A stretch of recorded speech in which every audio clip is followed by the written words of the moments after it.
C'est parti sur le cours pour les opérateurs bitwise. On va voir comment manipuler les variables, mais au niveau des bits. Donc, je prends un entier qui s'appelle res, qui est égal à 8. C'est un entier, c'est un int. Il prend donc 4 octets de mémoire, soit 32 bits. Donc voilà sa représentation en binaire. J'ai 32 bits, donc 31 0 et 1 à 1, donc qui est égal à 8. Le bit, ça faut le savoir, le bit qui est tout à gauche, là en bleu, c'est ce qu'on appelle le bit de signe. Étant donné que int, implicitement, c'est du signed, il est donc signé, le bit qui est tout à gauche, c'est ce qui sert de signe d'indicateur si oui ou non il y a un signe. Là, par exemple, si il est égal à 0, c'est-à-dire qu'il n'est pas signé, donc c'est un plus, c'est un positif. Hop.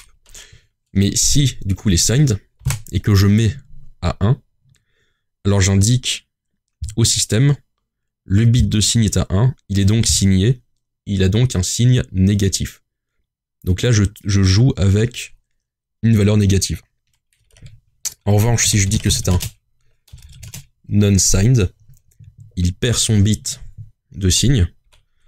Et donc là, le bit qui est tout à gauche, c'est 2 puissance la valeur qui est donnée. Donc là, c'est 2 puissance 32. Donc, quand vous jouez avec des nombres, et surtout si vous faites du bitwise, donc c'est-à-dire que vous jouez avec les bits d'un nombre, faites attention à ce que vous sachiez si oui ou non c'est signé ou pas signé. Et ensuite, on va voir les autres dangers qui peuvent arriver. Pour l'instant, on est comme ça.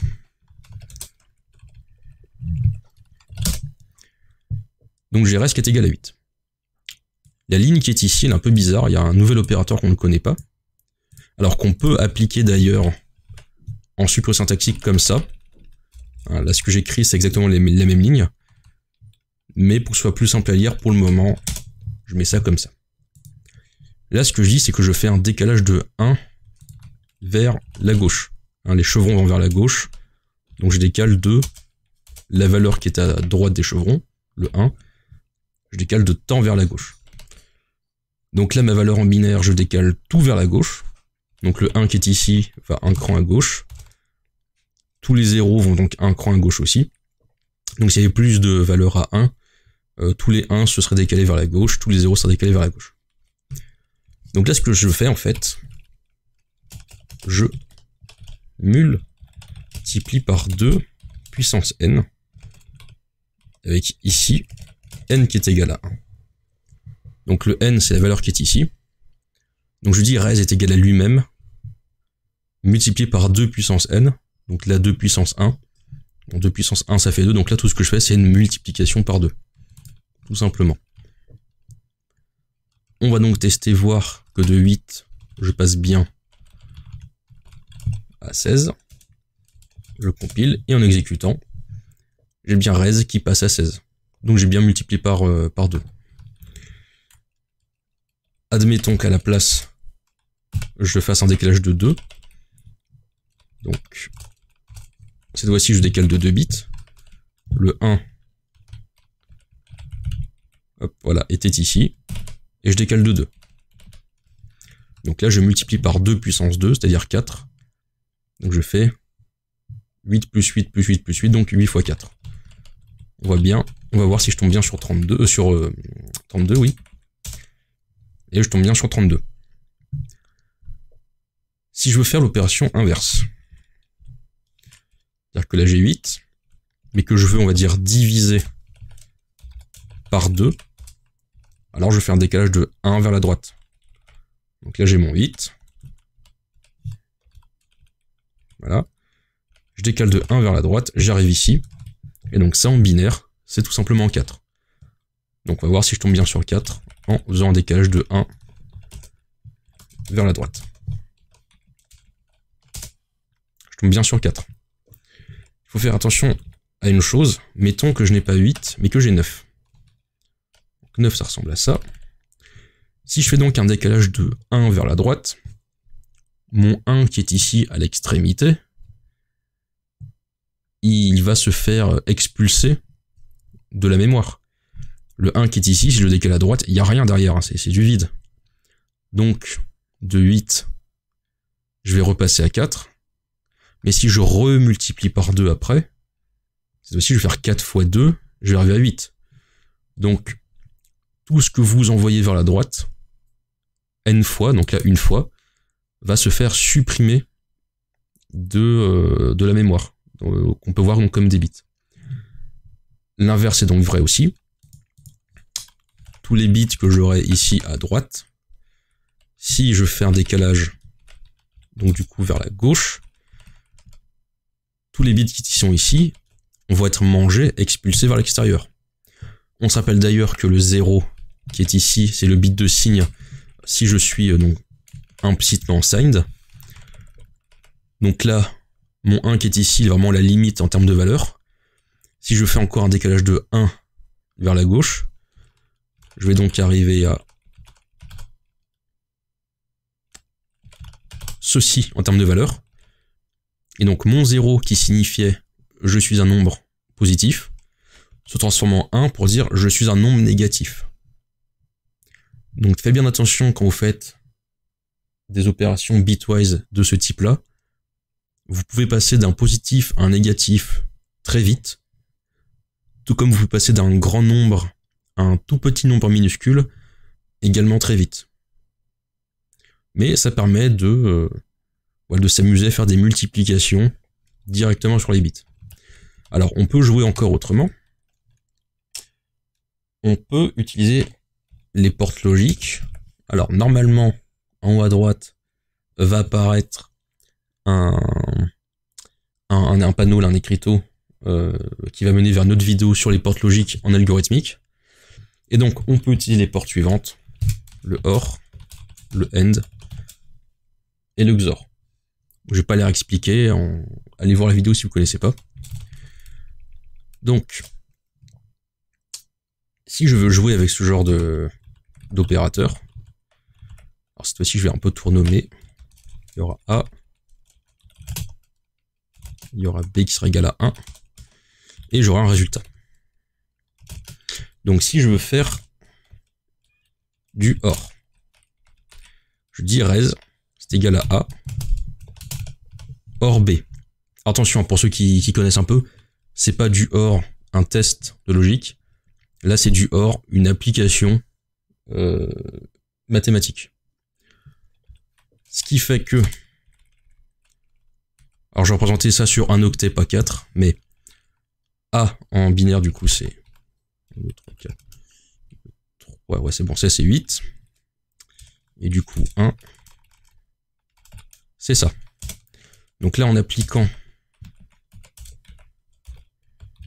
un OR sur les deux, je vais avoir comme résultat ceci. Donc on a bien 0 ou 1, ça donne 1. 0 ou 0, ça donne 0. 1 ou 1, ça donne 1. Et ensuite, c'est que des 0, donc ça donne 0. Donc là, j'ai fait une sorte d'addition. Bon, il n'y a pas de retenue, mais j'ai donc fait l'opération A OR B. Et donc, normalement, OR va être égal à ceci. Alors, j'ai faux, par contre. 8, c'est là. Voilà. J'ai donc... Bon, le calcul ne change pas, hein, j'ai juste fait un décalage un peu foireux, mais j'ai ici 8, j'ai ici 9. Je fais donc 1 ou 0, ça donne 1. 0 ou 0, ça donne 0. 0 ou 0, ça donne 0. 0 ou 1, ça donne 1. Et donc, res, ici, sera égal à 0, 0, 0, 0, 1, 0, 0, 0, 1, c'est-à-dire 9. Alors, on teste, on va vérifier que ça fonctionne. Et res est bien égal à 9. Donc ça, c'était l'opérateur OR. Si je veux faire du AND, cette fois-ci, l'opérateur, c'est l'esperluette.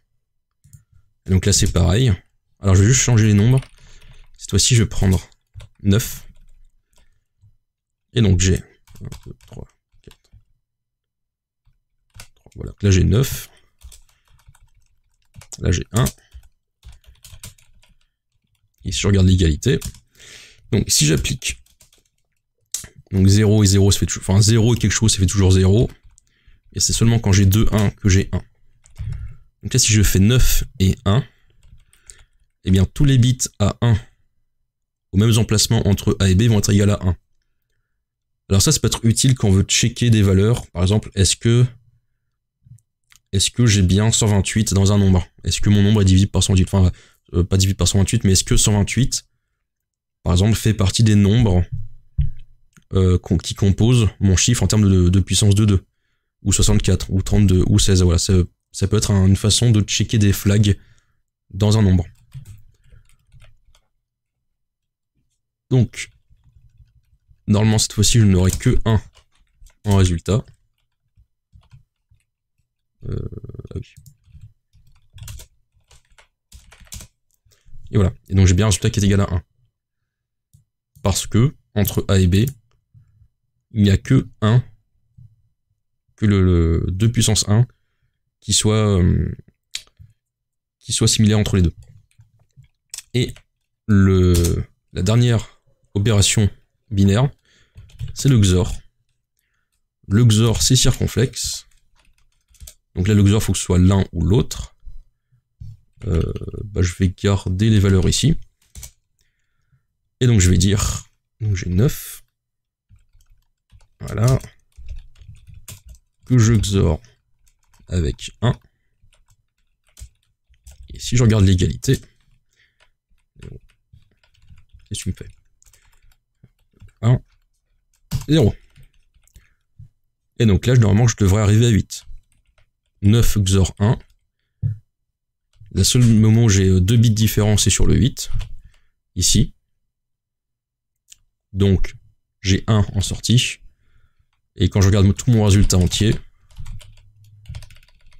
j'ai 8. Et après, je vous montre un truc rigolo avec le XOR.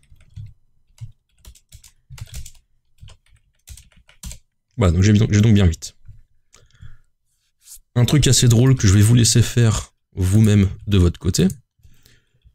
J'ai donc A et B. Et là, vous allez voir, en plus, je vais utiliser le sucre syntaxique dans mon opération. Je vais dire A XOR égale B. Et B XOR égale... Qu'est-ce qu'il me fait? B XOR... Ah oui, voilà. B XOR égale A. Donc là, je dis A est égal à lui-même XOR B. B est égal à lui-même XOR A. A est égal à lui-même XOR B. Bon, là, vous modifiez juste le printf. Vous mettez A, vous mettez B. Vous mettez B, oui, c'est bon.